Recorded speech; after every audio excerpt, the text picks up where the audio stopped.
ኤሰንስ ኦፍ ኖሌጅ ዋን አይደለም አንድ ነው ማለት የሰው ልጅ እኮ እንዲረዳዳና እንዲተባበር ሆኖ የተፈጠረ ፍጡር ነው። እንዲረዳዳና እንዲተባበር ሆኖ ባይፈጠር ኖሮ እኮ አካባቢውን ማሸነፍ አይችልም። እያንዳንዱ ሰው የራሱን ቤት እንዴት መስራት ይችላል? ትልልቅ ህንፃዎችን ስንሰራ የምንጠቀምበት የማቴማቲክስ እውቀት አብዛኛውን ጊዜ የሃይ ስኩል ጂኦሜትሪ ነው።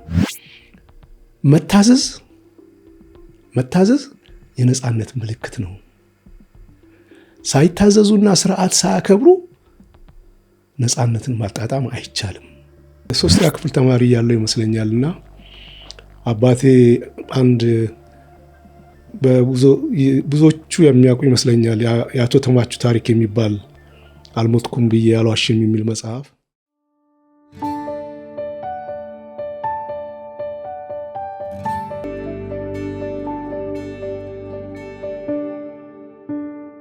ጤና ይስጥልን ውድ ተመልካቾቻችን፣ መነጽር ፖድካስት ተጀምሯል።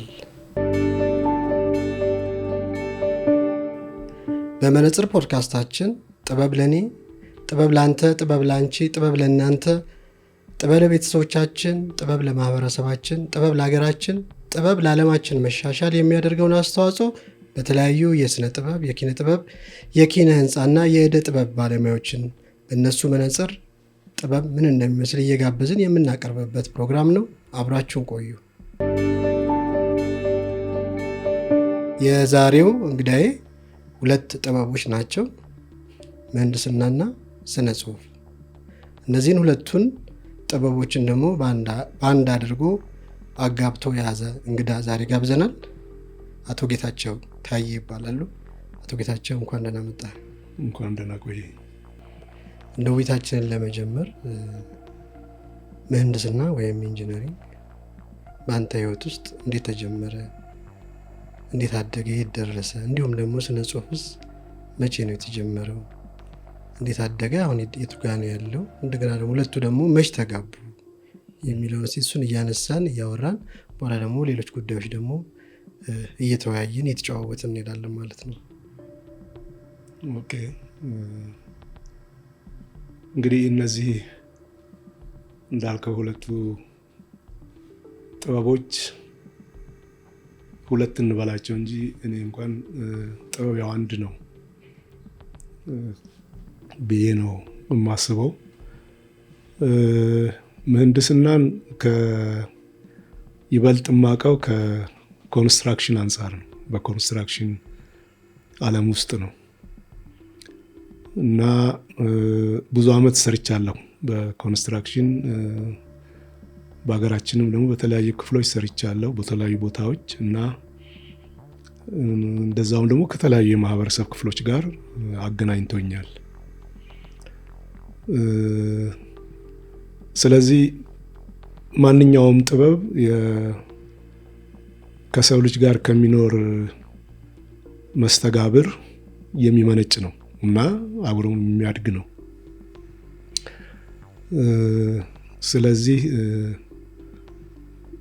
ኮንስትራክሽን ስራ በመስራቴ ብዙ ባህሎችን አውቄያለሁ፣ ብዙ ልምዶችን ተመልክቻለሁ። በየሀገሩ እየዞርክ ማለት ነው? በየሀገሩ እየዞርኩ በምዞርበት ጊዜ ማለት በደቡብም በሰሜኑም። ኮንስትራክሽን ደግሞ በራሱ በተፈጥሮ ደግሞ እንትን አለው የብዙ እንደሚባል ክሮስ ሴክሽኑ የዛ ኮንስትራክሽን ዓለም ውስጥ ያሉት ሰዎችና ማገኛቸው ሰዎች ክሮስ ሴክሽን ደግሞ በጣም የተለያየ ነው። ከዛው አንጻር የጥበብ ምንጩም የዛን ያህል የሰፋ ይሆናል ማለት ነው። ማለት እኔ ጥበብን መቅሰም የምችል ሆኜ ከተገኘው ማለት ነው። ከዛ አንጻር ነው። ስነ ጽሁፍም እንደዛ ነው። ስነ ጽሁፍ በተለይ እኔ ስነ ጽሁፍን ገና በልጅነቴ ምናልባት የሶስተኛ ክፍል አራተኛ ክፍል እያለሁ ጀምሮ እንትን ነበረኝ፣ ኤክስፖዠሩ ነበረኝ። ማለት አባቴ ብዙም እንኳን የተማረ ባይሆንም ግን ብዙ መጽሐፍት ነበሩት ቤት ውስጥ እና እነሱን አይ ነበር። ቤተሰባችን በዚህ በምሳሌያዊ አነጋገሮችና ትውፊቶች በጣም የበለጸገ ነበር። ማለት በአክስት በአጎት ዙሪያ ነበር ያደግኩትና እነዚህ ሁሉ የሊትሬቸር ፓርት ናቸው ባይጻፉም ብዬ አስባለሁ። እና ከዛ አንጻር ለሊትሬቸር ኤክስፖዠሩም ፍቅሩም የነበረኝ ገና ከህፃንነቴ ነው ማለት ነው። ግን በህይወት ጉዞ ላይ ግን ቀድሞ የመጣው ግን ያው ምህንድስና ወይም ኮንስትራክሽኑ ነው። ተጸንሷል። ያኛው ግን አልተወለደም እንጂ ነበረ። ምናልባት እንደውም ከዚህ ትንሽ ታሪክ ባካፍልህ የሶስተኛ ክፍል ተማሪ እያለሁ ይመስለኛል እና አባቴ አንድ ብዙዎቹ የሚያውቁ ይመስለኛል የአቶ ተማቹ ታሪክ የሚባል አልሞትኩም ብዬ አልዋሽም የሚል መጽሐፍ በጣሊያን ጦርነት ጊዜ ስለነበረ ታሪክ የሚተርክ ነው እና እሱ መጽሐፍ ይዤ ሄድኩ ትምህርት ቤት። ማለት ትልቅ ነው ግን ያው ይዤ ሲሄድ አጠገቤ የሚቀመጥ አንድ ሌላ ጌታቸው የሚባል ልጅ ነበረ እና አውጥቶ ያንን ታሪክ ያነበዋል። ሲያነበው ታሪኩ አሳዛኝ ስለሆነ እኔ ማልቀስ እጀምራለሁ እና አስተማሪው ሲገባ እኔ አለቅሳለሁ እና ምን ሆነ ነው ሲል እንነግረዋለን። ከዛ ያንን መጽሐፍ ለክፍል ሁሉ በማንበብ ማስተማሪያ እንዳደረገው ትዝ ይለኛልና ያ ልጅ አሁን አለ። ያን ሲያደርግ የነበረ በህይወቱ ብዙ መሰናክሎችን አልፎ ያው በእኛ ጊዜ በነበረው የፖለቲካ ትርምስ ወደ ጫካ ወደ ሜዳ ሁሉ ሄዶ ከዛ ድል አድራጊ ሆኖ መጥቶ ሳገኘው ሁሉ ስነግረው ትዝ አለው። አስታውሳለሁ አለኝ። ማለት ምን መጽሐፍ እንዳነበብኩ ሁሉ አላውቅም እንጂ ስታለቅስ ትዝ ይለኛል። እና እንደዚህ አይነት ኢንካውንተርስ ነበሩኝ። ሌላው ሁለቱ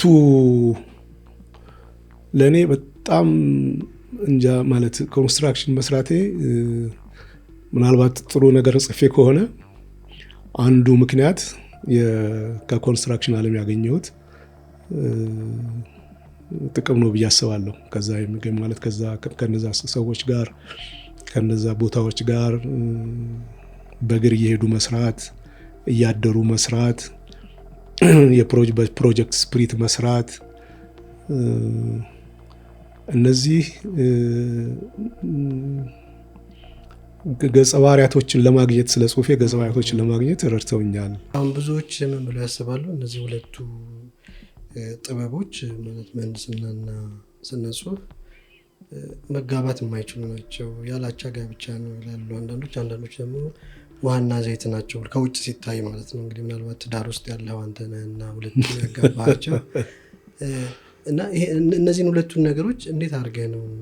ያኛው የእንጀራ ጉዳይ ነው ምህንድስና፣ ይሄ ደግሞ ውስጥ የመጣ እውቀት ማለት ነው፣ ጥበብ ነው የስነ ጽሁፉ። እና እነሱን ሁለቱን ነገሮች እንዴት አድርገህ ባላንስ አድርገህ ታስኬዳቸዋለህ? ወይስ ሀሳቡም ራሱ እውነትም እንደተባለው ያላቻ ጋብቻ አይደለም ወይም ደግሞ ዘይትና ውሃም አይደሉም? ምናልባት በአንተ ተሞክሮ ውስጥ እነዛን ነገሮችን እንደዛ የተሳቢ ስላለ ማለት ነው። ያ እኔ እንደዛ አይደለም ማየው። ሁሉም ዲሲፕሊን ይተጋገዛል ብዬ ነው የማስበው እንጂ አይገናኝም ብዬ አላስብም። ግን ይሄ ብዙ ጊዜ ሲጠየቅ ሰማለሁ። እንደዚህ ምህንድስና ቁጥር ነው፣ ይሄኛው ደግሞ እንደዚህ ነው፣ እንደዚህ አይነት ነገሮች ይባላል። ግን ይሄ ከንቱን ይመስለኛል ከራሱ ከትምህርት ስርዓቱ ኦር ስለ ትምህርት ካለን አመለካከት የመነጨ መሰለኝ። ምክንያቱም ሁሉም በዶሜን ነው የሚያስበው። ለምሳሌ ታሪክ የተማረ የታሪክ ዶሜን አለው፣ ፍልስፍና የተማረ የፍልስፍና የራሱ ዶሜን አለው፣ ፊዚክስ የተማረ የራሱ ዶሜን አለው። ሁሉም ሐኪም የሆነ የራሱ ዶሜን አለው እና ደግሞ ሁሉም ዶሜኑን ይጠብቃል። ያለ ትሬንድ እንደዛ ይመስለኛል። ለምሳሌ አንድ ቦታ ላይ ተሰብስቦ አንድ ሰዎች ወይም ግሩፕ ቻት ሲያወሩ ምናልባት አንድ ታሪክ የተማረ ሰው ስለ ታይም የፊዚክስ ኮንሰፕት እና ዲሲፕሊን ስለሆነ ስለ ታይም ብድግ አድርጎ ታይም ትራቭል ያደርጋል ወይ አያደርግም የሚል ዲስከሽን ቢጀምር አንድ የሳይንስ ታሪክ ተማሪ የፊዚክስ ተማሪው አላስነካም ነው የሚለው። በሰው ድንበር ገባ፣ ሰው ዶሜን ውስጥ ገባህ ነው ማለት። ደግሞ እናቅበታለን እኛ አበሾች ደግሞ ስለሆን እንዴት አድርገን ኤክስክሉድ እንደምናደርገው እናቅበታለን። ማለት ዲስከሽኑ ሲጀምረው ኢምብሬስ አያደርገውም፣ አብረን እናውራ አይለውም። የጀመረውን ስለ ታይም ኮንሰፕት ማውራት የጀመረውን ያ የታሪክ ተማሪ ያ የፊዚክስ ተማሪ ኢምብሬስ አድርጎት አብረን እናውራ አይለውም። ጭራሽ ያቅበታል እንዴት አድርጎ ኤክስክሉድ እንደሚያደርገው እንደሚያወጣው በላይ ላሳር ብሎ በሚል አስተሳሰብ ምናልባት አጠገቡ ሌላ የፊዚክስ ተማሪ ካለ ወይ ስለ ካምፓስ ወይ ስለ ቴርሞዳይናሚክስ ሊያወራበት ይችላል። እሱ ጋር ማለት በቃ ታቅም ነው ውጣልኝ ነው። ላይክዋይዝ አንድ ደግሞ ሌላ እንግዲህ የታሪክ ተማሪ ደግሞ ማነው የፊዚክስ ተማሪ ወይ ብድግ ብሎ አንድ ቀን አንድ አርቲክል ስለ ኢትዮጵያ ታሪክ ወይ ስለ አፄ ቴዎድሮስ ወር ስለምን ደስ ብሎት የሚያውቀው ነገር ካለ ጽፎ ለጋዜጣ ቢልክ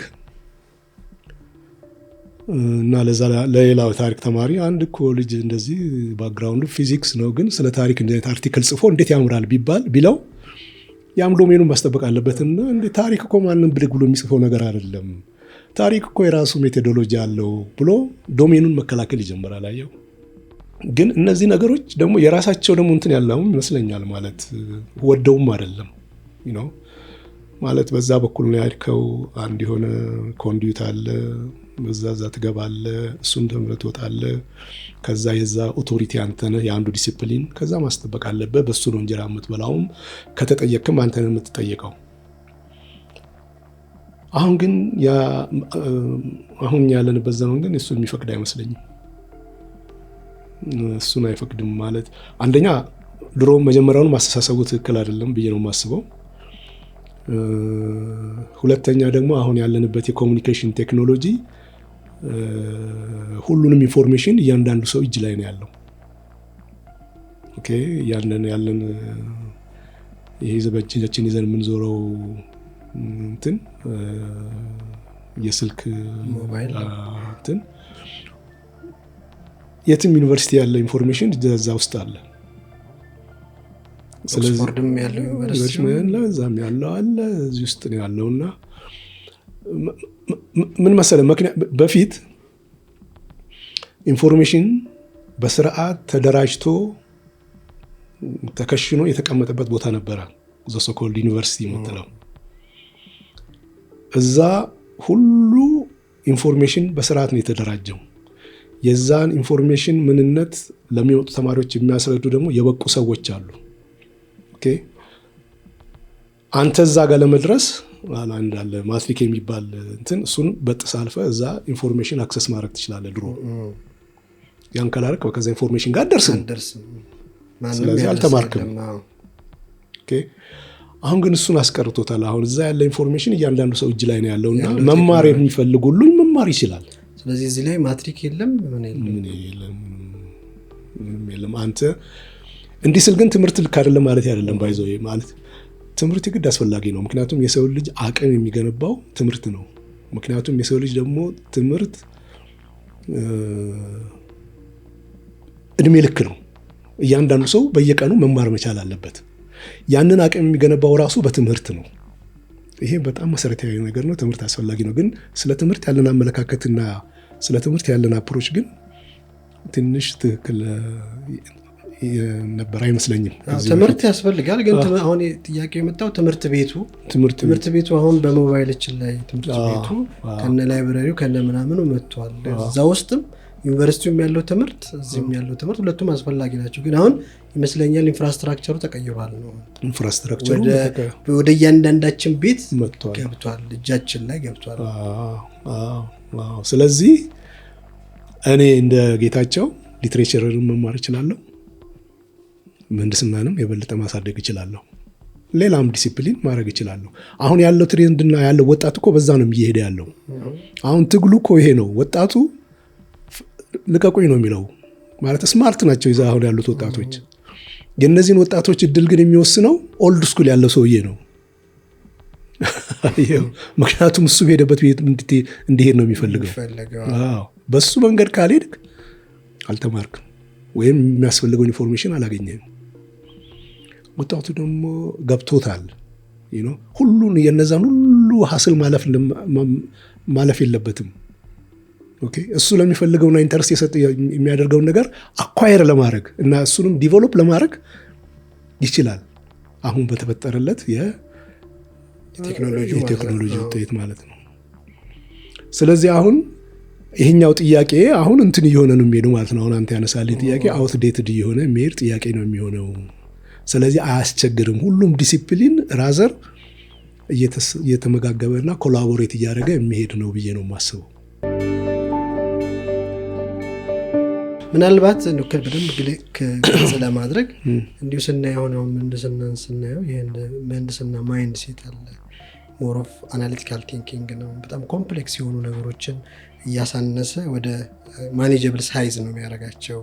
እንደገና ደግሞ እንደተባለው የሚጠቀማቸው ፊዚክስ ይጠቀማል፣ ቅድም እንዳልከው ማቴማቲክስን ይጠቀማል። ፕሮብሌም ደግሞ ሶልቭ የማድረግ አለ ነው፣ በጣም ፎከስ የማድረግ አለው። በአንጻሩ ደግሞ ስናይ ደግሞ ስነ ጽሁፍ ሞር ኦፍ ክሬቲቪቲ ነው የሚጠይቀው እና እዚህ ጋር የሚከለክልህን ነገር እዚህ ጋር ደግሞ የሚሰጥህ ነፃነት አለው። ይሄኛው ራሱ የሚከለክልህ ነገር አለው በአንድ እንትን ውስጥ ያለ ነው እና እንዴት ነው ለምሳሌ ሁለት ማይንድ ሴቶቹ የራሳቸው የሆኑ ማይንድ ሴቶች ያላቸው ናቸውና እንዴት በአንድ ሰው አይምሮ ውስጥ እነዚህን ሁለቱ ነገሮችን ማኔጅ ማድረግ ይቻላል ከሚል ይመስለኛል ጥያቄዎቹም የተነሱት። እና የምህንድስና ማይንድ ሴት ራሱን የቻለ ነው እንደተባለው በነዛ መስመር ውስጥ የሄደ ነው። ይሄኛው ደግሞ አሁን ለምሳሌ ስነ ጽሁፍን ስናየው ወደ ኮምፕሌክሱን ወደታች ያመጣው ጭራሽ ትንሿን ነገር ሞር ወደ ኮምፕሌክስ ነው የሚያደርገውና ሁለት ነገር ለሁለት ማለት ሁለት ሐሳቢዎች ናቸውና እንዴት በአንድ አይምሮ ውስጥ ማኔጅ ማደረግ ይችላሉ የሚለውንም ከዛ ሐሳብ ይመስለኛል የተነሳና በዚሁም እስቲ ይሄንን ነገር ብታብራራለህ። ወይ ሊሆን ይችላል። ግን እኔ አሁንም ማስበው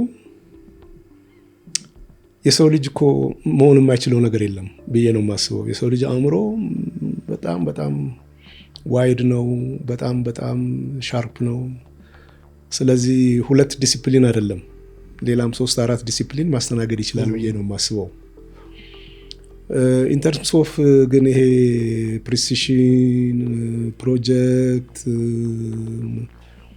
መለካት የመሳሰሉት ነገሮች ሁሉም ነገሮች ውስጥ ነው ያሉት።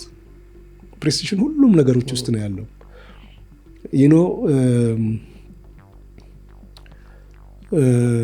አሁን ሜዠርመንት ቀላል ይመስላል አይደለም? ግን ቀላል ነው ማለት ከዚህ ግድግዳ እስከዛ ግድግዳ ድረስ ተለክተ ይሄን ያህል ሜትር ነው ልትል ትችላለህ።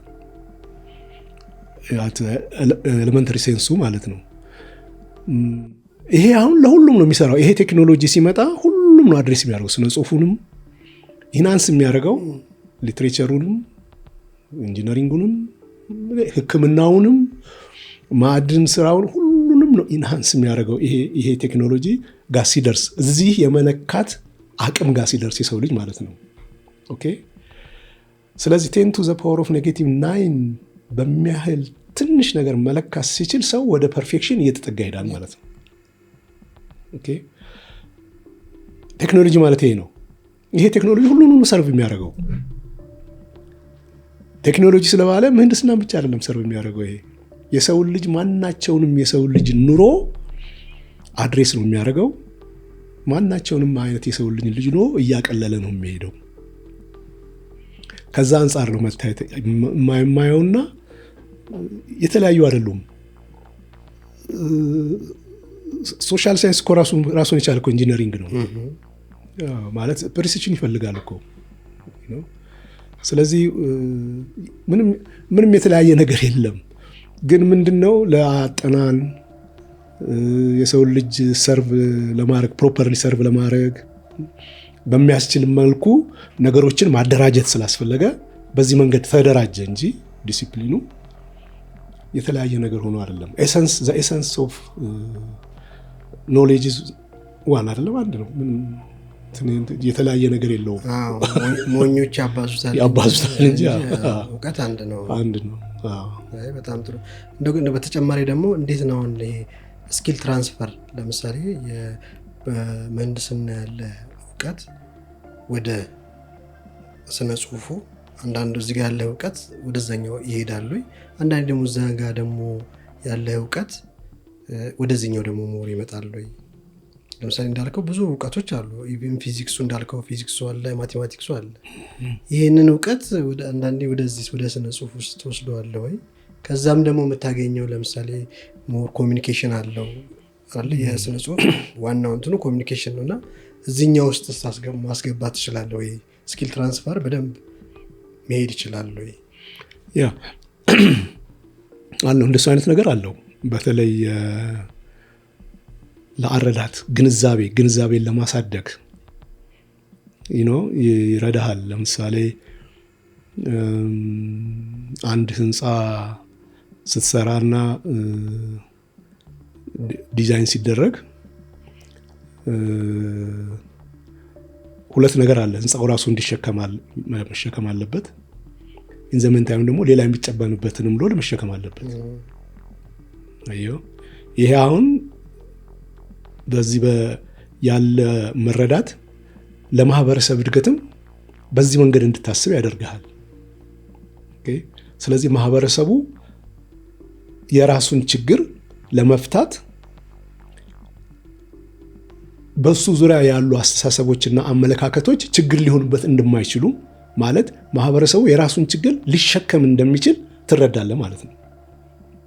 ኦኬ ቱ ዘ ኤክስቴንት የራሱን ችግር ብቻ ሳይሆን ኤክስተርናል የሚመጡበትን ፎርስ ሊሸከም ሊከላከል ይችላል። ይሄ አሁን ሁለቱም ጋር ያለ አስተሳሰብ ነው። አንድ ህንፃ የራሱንም ክብደት፣ ምክንያቱም ብዙ ኮንክሪት ነው ያለው፣ ብዙ ነገር አለ ላዩ ላይ፣ የራሱን ክብደት ይሸከማል።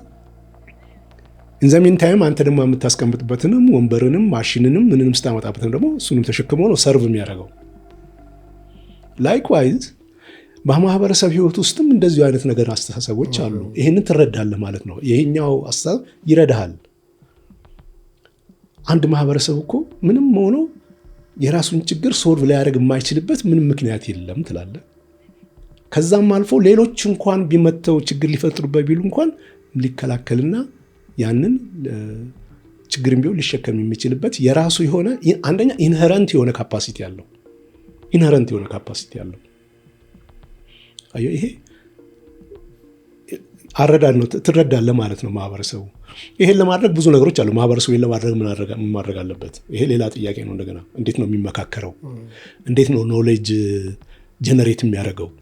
ኦኬ እንዴት ነው ሀብቱን የሚያወጣው? እነዚህ ሌላ ጥያቄዎች ናቸው። ሌላ የማህበረሰብ ኢሹ ናቸው።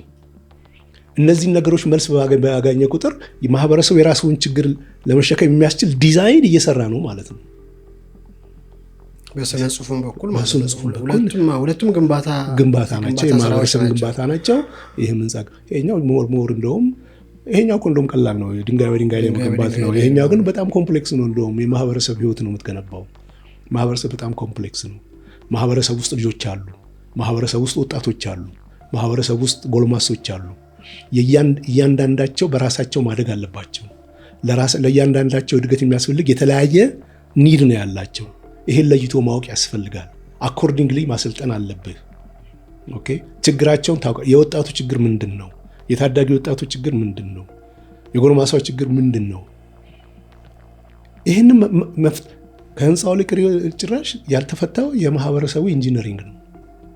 ይሄ ህይወቱ አልተፈታም፣ አልተደረሰበትም። ዛት ይዞ ፕሮብሌም ውስጥ ያለ ነው። እኛ ብቻ ሳይሆን ግሎባሊ። ስለዚህ ለመረዳት ያስችልሃል ማለት ነው። እዚህ ጋር ያለው ሌላ መረዳት ወደዚህኛው ታመጣዋለህ የበለጠ እንድትረዳ ይጠቅምሃል። ቅድም እንዳልከው እንደዚህ አይነት ይሄ ሁሉም ነው። አሁን ይህን ስለማቅ ነው እንጂ አንድ ወይ ጂኦሎጂስት ኦር አንድ ሌላ ዲስፕሊን ውስጥ ያለ ሰው ደግሞ ብታመጣው ከዛ አንጻር ያስቀምጥልሃል ማለት እንትን ነው። ኢንተርቲዩን የሆነ ሲስተም ነው። እንደዚህ ዲታችድ ይሆን አይደለም። ሁሉም ተመጋጋቢ ነው። አንዱ በአንዱ ላይ የሚሰራ እንጂ ለነገሩ ብቻውን የቆመ ሳይንስ የለም፣ ምንም የለም። ማንም እንደዚህ ሆኖ ዲዛይን አልተደረገም። እንድንረዳዳ እንድንተባበር እኮ ማለት የሰው ልጅ እኮ እንዲረዳዳና እንዲተባበር ሆኖ የተፈጠረ ፍጡር ነው። እንዲረዳዳና እንዲተባበር ሆኖ ባይፈጠር ኖሮ እኮ አካባቢውን ማሸነፍ አይችልም። አካባቢያችን አሸንፈ አለበለዚያ አንበሳ እንዴት እንችለዋለን? አንችለውም እኮ። ሌሎቹን አንበሳ አይደለም ቺምፓንዚን አንችለውም እኮ ተባብረው ይመጡብን። ግን የመተባበርና የመተጋገዝ አቅም ስላለ የሰው ልጅ ህይወት ውስጥ ይሄ አቅም አንበሳና እንትና እኮ የለም። በዚህ አቅማችን ነው የምንችላቸው። በዚህ አቅማችን ነው ኢንቫይሮንመንቱን አሸንፈን የምንኖረው እንጂ ብቻችንን እንደተባለው አንበሳንም ቺምፓንዚንም ጨርሰውን ነበር። እንደውም ባለው እንትን ይሄ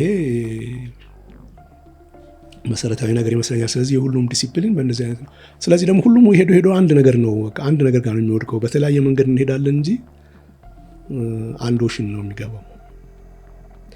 በጣም ጥሩ። ሌላው ደግሞ አሁን የሚነሳው ነገር በተለይ ታይም የጊዜ አጠቃቀም በጣም ወሳኝ ነው እና በዚህኛው ለምሳሌ ባሉት 24 ሰዓቶች ውስጥ ሁለቱም የሚፈልጉት ቅድም እንዳነሳው በዚህ በምህንድስናው አንድ ስላብ ትሞላለህ፣ በዚህኛው ደግሞ አንድ ቻፕተር ትጽፋለህ እና ሁለቱን እንዴት ነው ማለት 24 ሰዓት ያለ 24 ሰዓት ነው እና ሁለቱን እንዴት አድርገህ እነዚህ ነገሮች ማኔጅ ታደርጋለህ? ማድረግ ስላልቻልኩ ነው መጽሐፍን ወደኋላ ያስቀረሁት። እንዳልከው ጠዋት ስትነሳ 24 ሰዓት ነው ያለው። ከዛ በኋላ ያንን ሌላ ነገር የሚወስደው ከሆነ በቃ ይቆማል እንጂ መጽሐፍ ከፈለግኩ ወይም ካሰብኩ ብዙ ጊዜ ነው። ግን በኋላ ላይ የቆየው ስመጣ ማለት አንዳንድ የህይወት ጥያቄዎች እየመለስክ ስትሄድ በኋላ ላይ ምን አደረኩ ገባኝ። ማለት ገብቶኝ ከሆነ አላውቅም፣ ገባኝና የትም እንደማልደርስ አወቅኩ። ስለዚህ በቀን ግማሽ ሰዓት ብቻ መስራት ያለብኝ አልኩ። ማለት ትዳርም ያዝኩ፣ ልጅም ወለድኩ፣ ልጆችም ትምህርት ቤት ሄዱ፣ እግዚአብሔር ይመስገን ቤትም ሰራው። ከዚህ በኋላ ምንድነው የምፈልገው ከዚህ በኋላ አልኩና ጠየቅኩ። አንድ ቀን ጠየቅኩ፣ ቁጭ ብዬ ሪፍሌክት አደረኩ። ደሬ ቢበዛ ምንድነው የማደርገው? ሌላ ተጨማሪ ቤት ነው የምሰራው። የሚገርም ነገር ደግሞ እሱንም ሰራው። ምንድነው ታዲያ? ኦኬ ለጥሮታ ገና ነኝ። ስለዚህ ግማሽ ቀን ነው የምሰራው ወሰንኩ። ግማሽ ቀን መስራት ጀመርኩ። ልጄን ጠዋት ዋን ፕላኔት ነበር የምትማረው ልጄ፣ ያኔ መገናኛ ነበር። እሷን እዛ ደርሳለሁ፣ ያሉኝ ስራዎች ቦታዎች ጋር ደርሳለሁ። ከዛ በኋላ እሷን ፒክ አደረግና ቤት ይገባለሁ። አለቀ። ሰዓት እንደ ልብ ኖረኝ። ከዛ በኋላ አዙሪትን መጻፍ ጀመርኩ። ስለዚህ አሁን እንዳልከው ለኢንጂነሪንጉ አንድ ቀን ማለት 6 ሰዓት ማለት ነው። ከዛ ስነ ጽሁፍም አንድ ቀን ማለት 6 ሰዓት ነው በአንተ የታይም ስሌት ማለት ነው። በኋላ ላይ ሙሉ ቀን በእኛ አቆጣጠር ደግሞ ሲሄድ እንግዲህ ግማሽ አድርገህ ነው። ስለዚህ እንደዛ አድርገህ ሞር መሄድ ይቻላል ማለት ነው። እንደው ምናልባት አሁንም እዛው ገና አልወጣሁም እና ብዙ ሀሳቦች ስላሉኝ ነው አንተ በምታወራው ሀሳብ እንትን እያልኩኝ ነው። እና ብዙ ጊዜ አሁን ለምሳሌ ፊድባክ ይመጣልሃል፣ ክሊያንቶች አሉ፣ እንትን የሚያሰሩ ቢውልዲንግ የሚያሰሩ ክሊያንቶች አሉ። በዚህ በኩልም ደግሞ ክሊያንቶች አሉ፣ ኦዲየንሱ አለ። አሁን እነዛን ማኔጅ የምታረግበት መንገድና ይሄኛው ማኔጅ የምታረግባቸው መንገዶች ሁለቱም ፊድባክ ነው የምትሰጠው፣ ግን በጣም የተራራቁ አይደሉም እና አንዳንዴ እዚኛው ላይ እንደምታረገው እዚኛው ላይ ብታረግ ደግሞ ሌላ ችግር ሊፈጠር ይችላል። ለምሳሌ ምህንድስናው ላይ ፊድባክ ይሄ እኮ እንዲህ ስለሆነ ነው እንደዚህ አስረድተ ካልሆነ ወይ በዚህ መልኩ መሄድ አለበት ምናምን ትችላለህ። ይሄኛው ደግሞ ግን ተቀብለህ ደግሞ እንግዲህ ወይ ወደፊት መጽሐፎችን ልታሻሽል ትችላለህ ምናምንና ሁለቱ ላይ የፊድባክ አቀባበልህ እንዴት ነው ሞር የምታየው ነው? በአብዛኛው ተመሳሳይ ናቸው ብለህ ታስባለህ?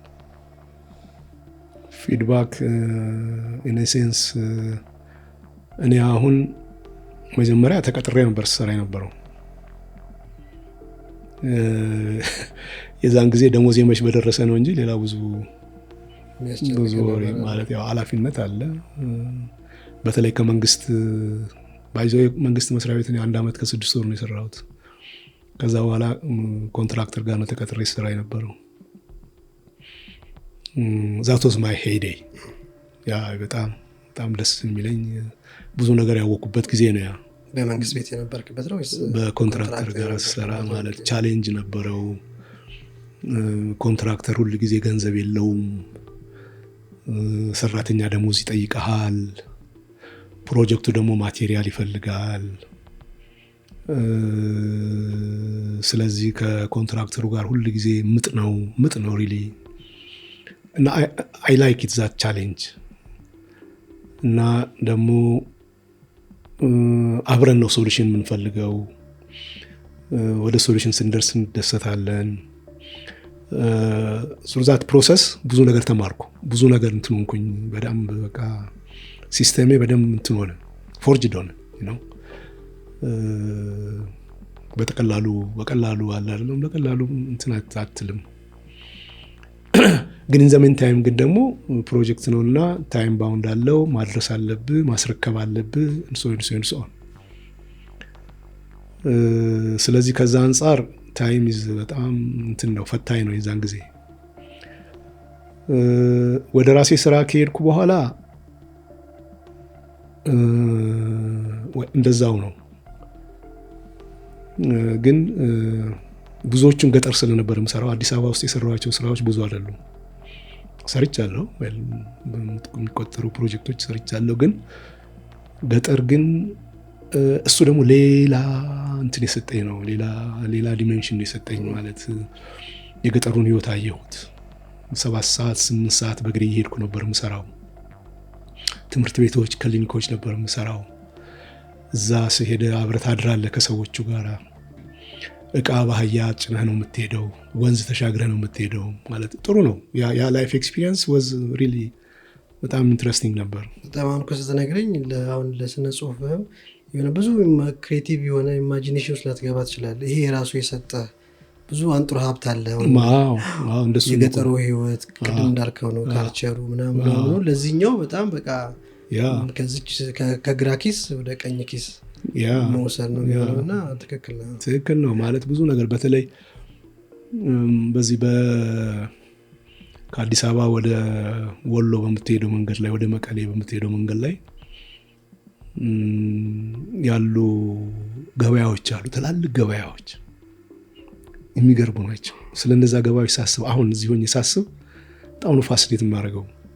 እነ ሰንበቴ ምናምን፣ እነ ሰንበቴ፣ የነ ሸዋሮቢት ገበያ፣ የነ ማጀቴ ገበያ፣ ሰኞ ገበያ፣ ደሴም ሰኞ እንኳን ገበያ ሰፈር ሆና ቀርታለች፣ ብዙ እንትን አይደለችም። ግን እሱን አልፈ የነ ዋጃ ገበያ፣ የባቲ ገበያ፣ ባቲ መቀያ ሁሉ የሚዘፍነው ባቲም ገበያ ነው። እግር ላደረሰ ትልቅነቱ እነዚህ ገበያዎች ገበያ ብቻ አይደሉም፣ ብዙ ማህበራዊ ህይወት ይተገበረባቸዋል። ገበያ ሲወጡ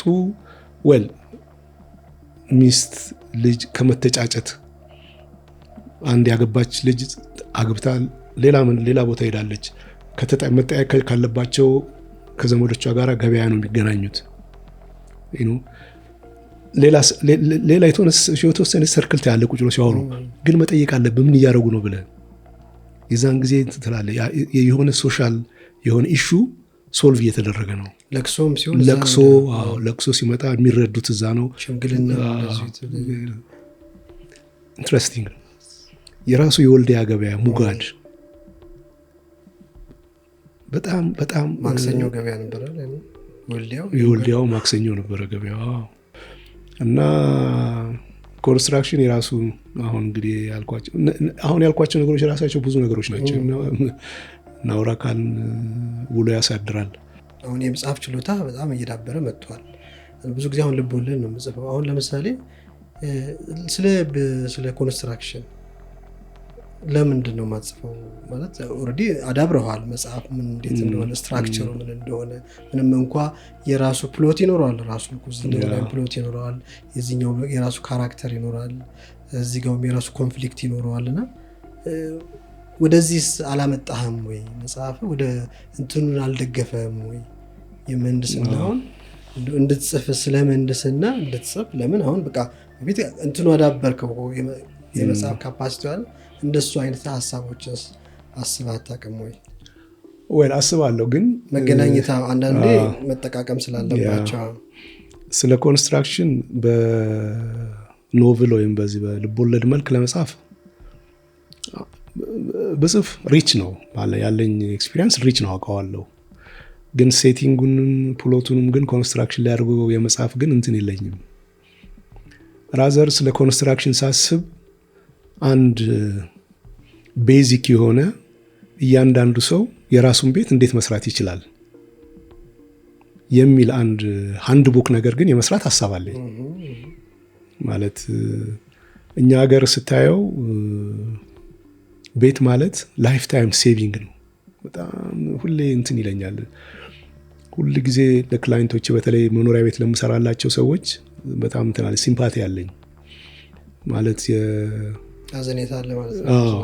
ማለት ከልጆቻቸው ቫኬሽንም ከልጆቻቸው ልብስም ከልጆቻቸው አስቤዛም ሴቭ አድርገው ነው ቤት የሚሰሩት ብዬ አስባለሁ ከአንዳንዶቹ በስተቀር። ሲሰሩ ደግሞ የግድ የሚሰራላቸው ሰው ፈልገው ነው ያን ሁሉ ላይፍ ታይም ሴቫቸውን የሚሰጡት። ኋይል ግን ሰው እንዴት የራሱን ቤት መስራት አይችልም? በተለይ ደግሞ ተምሮ ብዙ እኛ አዚ ኮንትራክተር ትልልቅ ህንፃዎችን ስንሰራ የምንጠቀምበት የማቴማቲክስ እውቀት አብዛኛውን ጊዜ የሃይ ስኩል ጂኦሜትሪ ነው። የሚገርመው ነገር እሱ ነው። ያንን እኮ ሁሉም ሰው አለው ኤክስፖዠሩና አዌርነሱን ስላልፈጠርክለት ነው። መቀየስ ማለት አንድ ሰው የቤቱን ሲቀይስ ማለት በጣም ኮምፕሊኬትድ ሆኖ ይሰማል። ሲዋጎዛ ተወጥሮ ምናምን ሲታይ ግን ሃይ ስኩል ላይ ያለ የፓይታጎረስ ተረም ነው። ኤ ስኩዌርድ ፕላስ ቢ ስኩዌርድ ኢዝ ኢኳል ቱ ሲ ስኩዌርድ ነው። አለቃችን እቺ ጂኦሜትሪ ነች ያን ቤት የምትሰራው። ይሄንን አዌርነስ ከፈጠርክለትና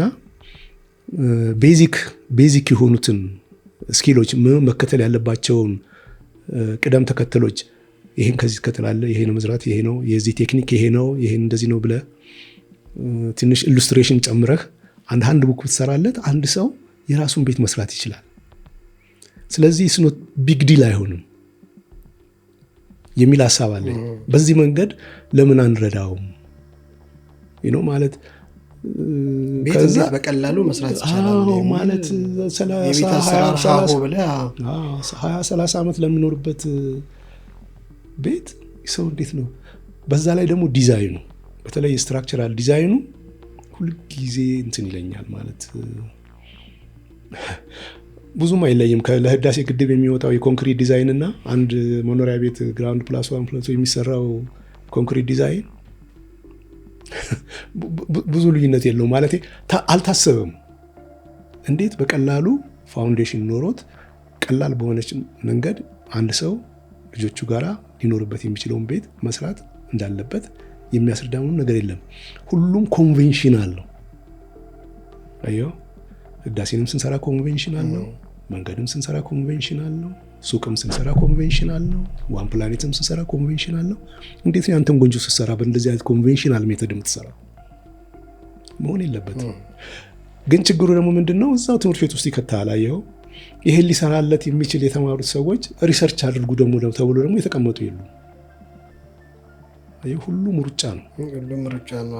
አንድ ሪሰርች የሚያደርግ ግን አንድ አርክቴክት ሪሰርች ላድርግ ብሎ ከተቀመጠ ስለ ልጆቹ ትምህርት፣ ስለ እሱ መኖሪያ ቤት፣ ስለ አስቤዛው ማሰብ የለበትም። መንግስት ይህን ፕሮቫይድ ሊያደርግለት ይችላል። ልጆቹ ጥሩ ትምህርት መማር አለባቸው።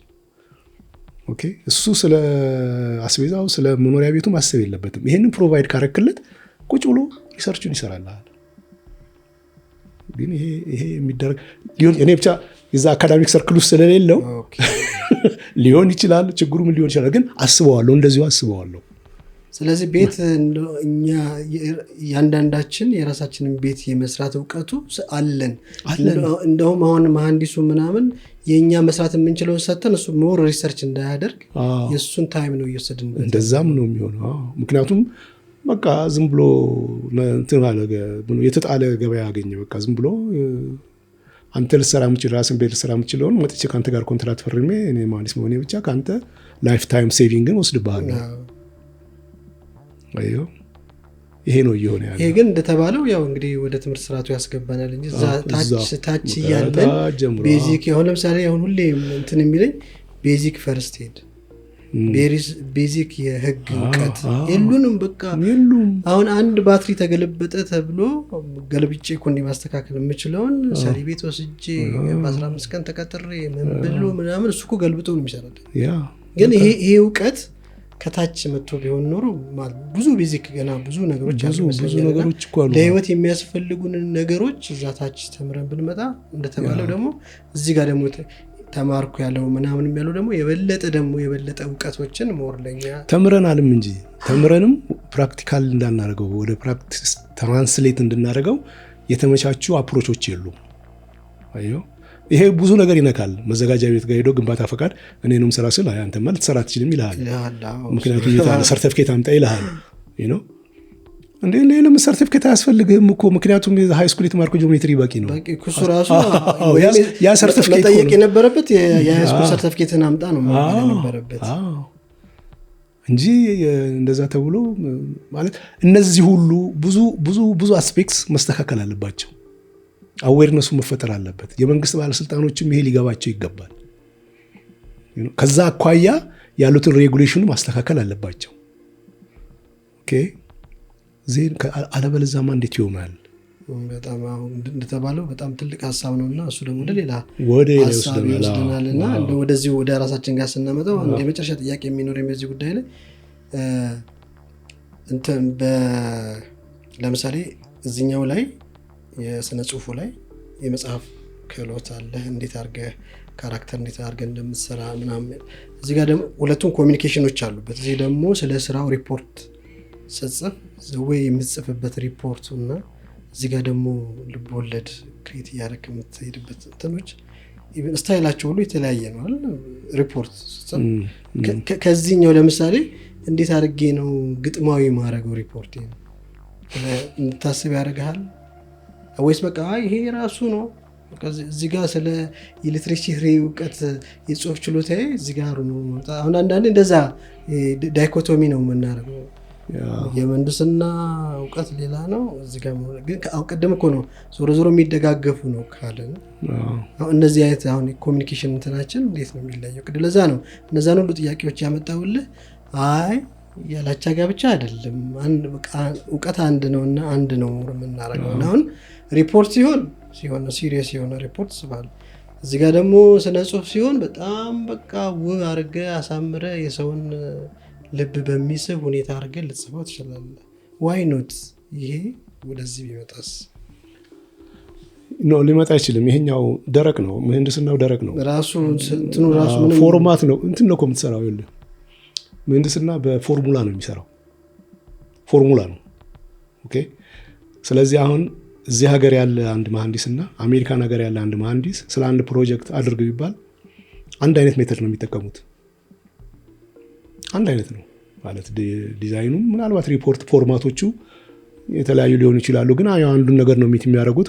አንደኛው መንገድ ቀላል ሊሆን ይችላል፣ አንደኛው ውስብስብ ሊሆን ይችላል እንጂ አንድ የሆነ ነገር ፎርሙላ ነው።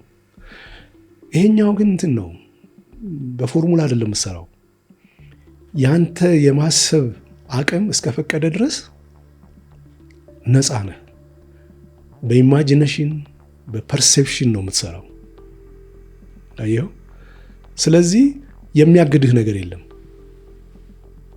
ምንም የሚያግድህ አንተ የማሰብና ፐርሲቭ የማድረግ ኢማጂን የማድረግ አቅምህ ሲቆም ነው የሚቆመው እንጂ ምንም ሌላ ፎርሙላ የሚባል ነገር የለውም። አየው። እኔ እንደዛ ነው የሚመስለኝ። ማለት ለምሳሌ አንድ አርኪቴክት ለምሳሌ ይሄንን የሰራው አርኪቴክት አለ። ዲዛይን አድርግልኝ ብትለው ሌላ አርኪቴክት ሌላ ነገር ነው አድርጎ የሚሰጥህ፣ ሌላኛው ነው የሚሰጥህ፣ ሌላ አድርጎ ነው የሚሰጥህ። ምክንያቱም የራሱ የኢማጂኔሽን የፐርሴፕሽኑ የቢዩቲው የስቴቲክሱ አቅም እንደፈቀደለት ነው አስቦ የሚሰራው። ምንም አድርጎ ግን ይስራው አንድ መሐንዲስ ግን ይሄን ማንም አርኪቴክት ይስራ የተለያየ ይሁን አንድ መሐንዲስ ግን አንድ አይነት ፎርሙላ ነው የሚጠቀመው። ምንም ነገር የለም። ሌላውንም መሐንዲስ ብትመጣው አንድ አይነት ፎርሙላ ነው። ምናልባት የተለያየ ትንሽ ነገር ሊኖር ይችላል ስለ ኮለም ወይ ስለ ቢም ምናምን ሲያስብ የተለያየ ነገር ሊያስብ እንደሆነ ነው እንጂ አንድ አይነት ፎርሙላ ነው የሚጠቀመው። እንደዚህ ነው ብዬ ነው የማስበው እኔ ልዩነቱ። እንደ እንትንም ልንወስደው እንችላለን። አሁን ከአንተ የተረዳሁት እንደ ቋንቋ ይሄኛው ሌላ ቋንቋ ነው የሚጠቀመው፣ ይሄኛው ሌላ ቋንቋ ነው የሚጠቀመው። የራሱ የሆነ ህግና ስርዓት ያለው የራሱ ቋንቋ አለው። ይሄም የራሱ የሆነ ህግና ስርዓት ያለው። ስለዚህ ኢቭን የቋንቋ አጠቃቀሙ አሁን ለምሳሌ ይሄኛው በአማርኛ ከሆነ ይሄኛው ደግሞ በጉራጌኛ ከሆነ ምንም የራሱ የሆነ መስመር አለው ማለት ነው። ስለዚህ ምህንድስና ምን እንዳልከው በመላ ዓለም አንድ አይነት ቋንቋ ነው ሞር የምታወራው። አዎ ምህንድስና ሲጠቀም ጉራጌኛ ከሆነ ሁሉም ጉራጌኛ ነው የሚሆነው። አዎ እዚህኛው ጋር ግን ያንተ ጉራጌኛም አማርኛም ልትጠቀም ትችላለህ ማለት ነው። ሊሆን ይችላል። አዎ የአርክቴክቱ ነፃነት is very wide.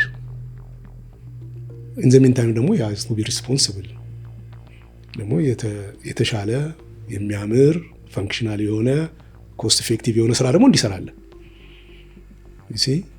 እኔ እንደዚህ ማለት በተለይ የኛውን ብዙ አላውቀውም፣ ግን ካለኝ ኤክስፖዠር እስከዛሬ ከመጣሁበት ግን ሳስበው እንዲህ ነው የማስበው። I might be wrong ግን እንደዚህ ነው የማስበው። ወደፊት አሁን ምን ታስባለህ? በዚህ ሁለቱን ነገሮችን ይዘህ እንደው ሞር ለየት ያለ ነገር በተለይ ምህንድስናውና